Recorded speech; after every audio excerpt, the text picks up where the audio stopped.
Before my NDE, I was an entrepreneur named Lee Barnes Butler. I was a licensed cosmetologist pursuing teacher certification, wife, mother, and devoted daughter. The day before my accident, I was exhausted. I was devastated when my father passed away in November 2013. Between 2013 and 2014, I worked tirelessly. In addition to working hard and attending school, I was also managing my own business and helping my husband with his business, as well as taking my sons to sports, practice, band, and music. I was worn out. "Tammy, I'm tired," I said to my older sister. "I need someone to take care of me in all aspects: cooking, cleaning, bathing, working out, massaging, and general care." Though I never brought it up, I was considering taking a private yacht cruise down the southern coast of France. I was so impassioned about saying that I needed a break because I was tired. Sometimes I overexerted myself, pushing myself without realizing I was tired. A full day had passed since I told my sister on Friday. On Saturday nights, I would normally go to my mom's house to do her hair so she could go to church on Sunday morning. I arrived home late from my mom's. About 1,000 feet away from my house, I was driving home with my sons, Adam and DJ. There was a small black car in front of me on a 2-lane rural street where I live. As I was heading west, I noticed a massive truck, possibly an F-450, moving south. It was heading south while I was heading northwest. While I was driving, I heard someone say, "Look up." I was thinking, "Oh my God," as I looked up and saw that someone was driving at me on the other side of the roadway, but their head was lowered. When I saw them cross the yellow line, I instantly stopped. "Mom, why did you pull over?" inquired my kid. I stated, "They're going to have a wreck, and I don't want to be a part of it." My little one was in the back seat. This is my youngest son in 5th grade. He moved from 4th to 5th grade in September. Following the crash on August 14, my son managed to get out of the back seat through the window. The vehicle struck me on my side in a top Jaguar. Even though I didn't feel it, I posted pictures of the car accident on Instagram. When the car was completely gone, I called on my son for help. While everyone was yelling, my youngest kid, DJ, yelled, "Mommy, stop, just wait." He came over to the van to aid me after a woman handed him her cell phone so she could call my husband.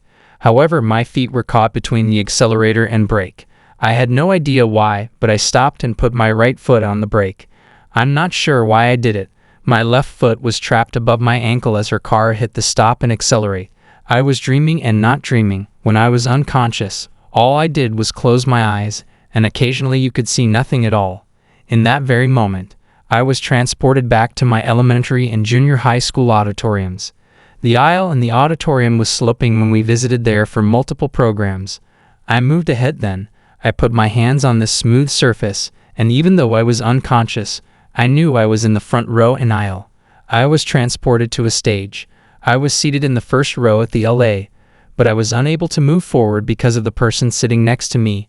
They were not apparent. It was like the old auditorium when we were kids or a dimly lit movie theater, except I couldn't see anyone. And that was all. Really dim. Far out, there was a vague glimmer. It was uninteresting. It feels almost like nightfall instead than sunrise.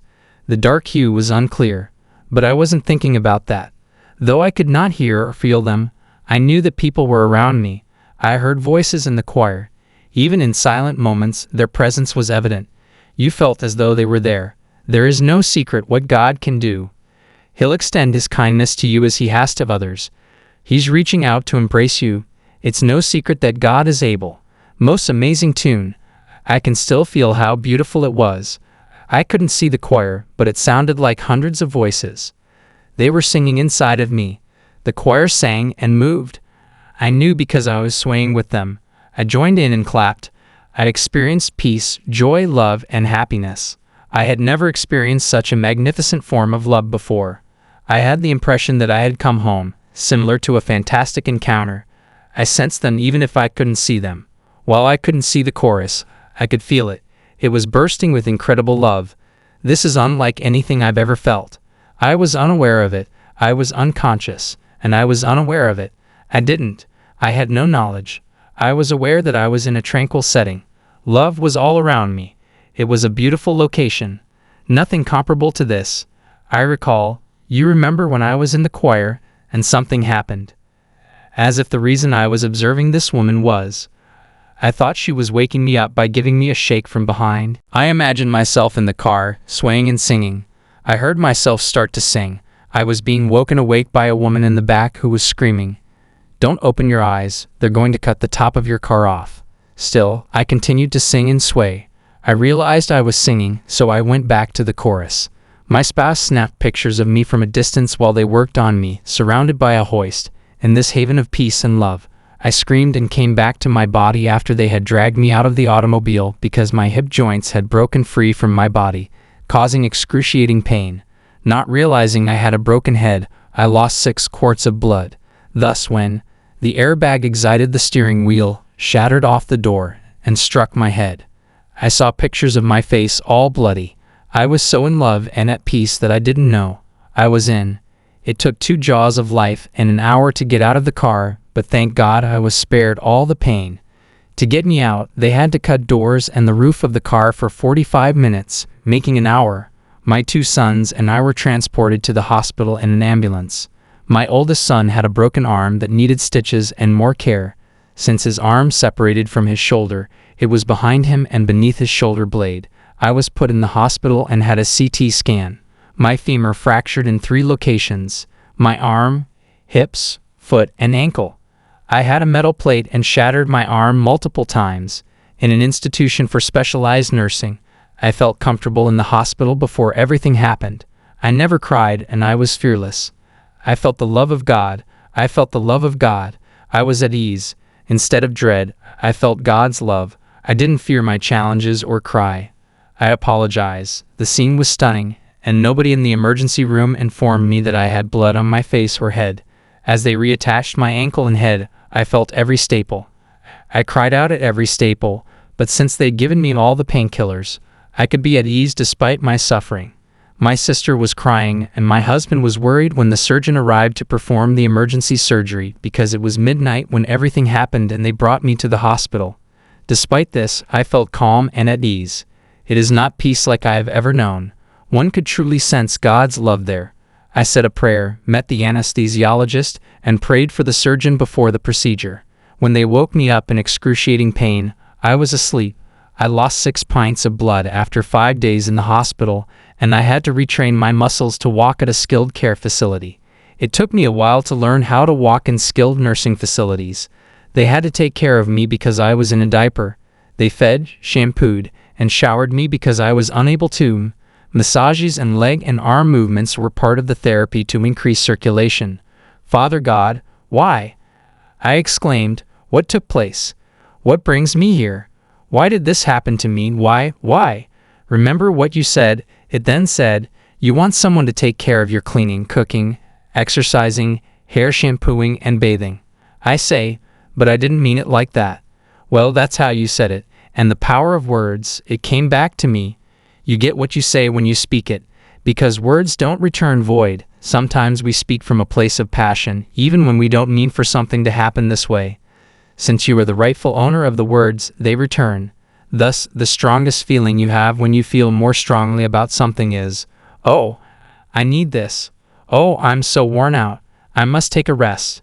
I didn't want to take multiple breaks, although it did take some time, because to non-weight-bearing injuries, using a wheelchair, I utilized a sliding board since I was unable to force my toe off anything after multiple breaks and fractures. From a wheelchair to a hospital bed, I had to transfer. I was receiving care from nurses and therapists in my hospital bed at home. I utilized the wheelchair to get from the shower chair to the bed. Having worked for myself as a freelancer and entrepreneur since I was 18, I found this to be quite difficult. I do a lot and work hard. Prior to my injuries, I worked, volunteered, fed the homeless, assisted the elderly, and was a wife and mother. Suddenly, I had to lie still, nothing that I could manage. I'll go ahead and skip. In 2015, while I was recovering, my spouse purchased a restaurant. It was time to sell the restaurant that his brother had run since 1963. He bought it so that the family could keep it. That was the worst thing he could have done. I needed help. A few years later, I would go to the restaurant to take orders, answer the phone, and run the register. I didn't know that when I transitioned, I was given a gift. I was pleasantly surprised by the gift I received. A woman and her husband entered the restaurant where I was working. and I felt the same kind of warmth and affection that I had experienced during my transition. "Oh my God, what is this?" I exclaimed. "What is it?"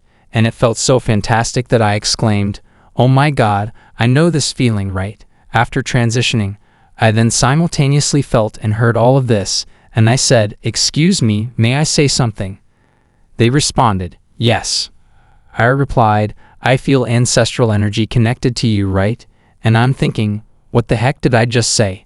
At that point, ancestor power, the phrase connected together, ancestral energy, is one I've never used before and have never even heard of. What is ancestral? Is how I feel. What did I just say? Is what I'm thinking to myself. I see this little lady, I exclaimed. She stands at approximately 4 feet 2 or 3 feet tall, with brunette-style hair that is curled toward her face and tucked under in the back. Her personality is described as follows. I observed some of her outfits and told them about her personality, including the way she pinches his cheeks. His words were, "Oh my God." He continued, "You're not going to believe this." He continued, "Ask his wife." In his words, "Hand me my phone." He then pulled out his smartphone and showed me a photo. "We just left her, my grandmother, at the cemetery," he replied. "Oh my God, how did I know that?" I cried out. "How did that simply appear? How was that known to me?" I made my way to the kitchen. "Let me tell you, something weird just happened to me," my kids stated, and they instantly thought, "What the heck?" "Yes, I don't even know how I knew it," was my response, and the spirits started guiding me. My classroom was the restaurant. I knew the patrons of the restaurant as they came in. Their loved one's energy would be felt by me among other individuals until I realized what it meant. After that, something else occurred, and until I realized that vibrational energy, the same thing happened to other people. Feminine energies such as grandmothers, mothers, aunts, sisters, and friends would be on the right and left sides, followed by infant vibrations. It would impact my masculine energy in other aspects. For a few years, I thought learning was the worst thing that could have happened, yet it helped me realize how special God is. I was given this skill to aid in the healing of those grieving when I crossed across.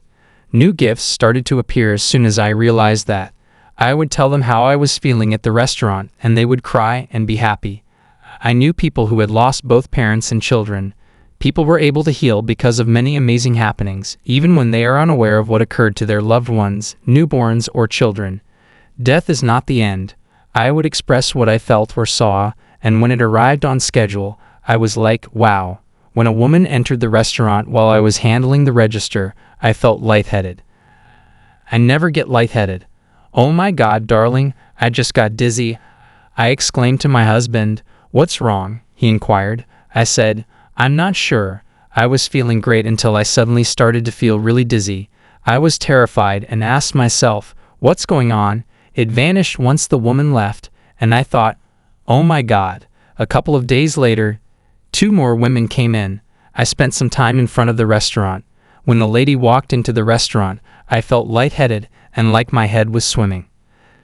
"Darling, I just got dizzy again," I said, and since it was just the 2 of us, I was unable to leave until someone approached the front.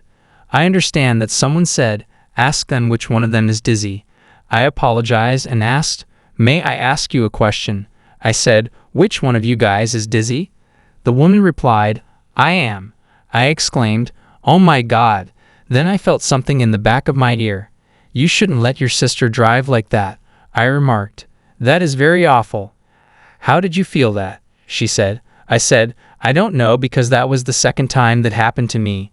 It was an additional aspect of the gift, because when I had one experience, another would always follow. I sensed the illness of a young woman's grandfather, her father, when we spoke earlier today. I asked her, did he have a certain illness, because of my symptoms? To which she said, yes. I can now perceive distinct things on a computer screen or over the phone.